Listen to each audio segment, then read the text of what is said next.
মুহাম্মাদুর রাসূলুল্লাহ। মুন্সিগঞ্জের সিরাজদিখানে ঈদ সামগ্রী, শাড়ি, লুঙ্গি ও ক্রীড়া সামগ্রী বিতরণ করা হয়েছে। শনিবার 22শে মার্চ বেলা 11:30টার দিকে উপজেলার উত্তর তাজপুর গ্রামের ঈদগাহ ময়দান থেকে 1 শতাধিক পরিবারের মাঝে এসব সামগ্রী বিতরণ করা হয়। কাজী নাসির উদ্দিন জনকল্যাণ যুব সংঘের আয়োজনে প্রতিষ্ঠাতা, ভাষা সৈনিক, বীর মুক্তিযোদ্ধা, সাংবাদিক, কলামিস্ট কাজী শহীদুল ইসলামের সভাপতিত্বে এসব সামগ্রী বিতরণ করা হয়েছে। এই সামগ্রীর মধ্যে সেমাই, চিনি, পোলার চাল, দুধ, গরম মশলা, শাড়ি, লুঙ্গি বিতরণ করেন ভাষা সৈনিক, বীর মুক্তিযোদ্ধা, সাংবাদিক, কলামিস্ট কাজী শহীদুল ইসলাম ও তার পরিবারের লোকজন।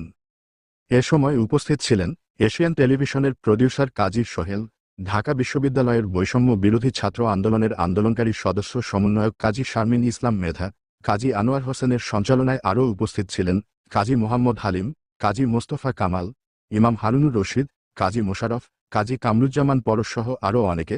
এছাড়াও স্থানীয় যুবদের ক্রীড়ার মান বাড়াতে তাদের মাঝে এক সেট ক্রিকেট খেলার সরঞ্জাম দেওয়া হয়।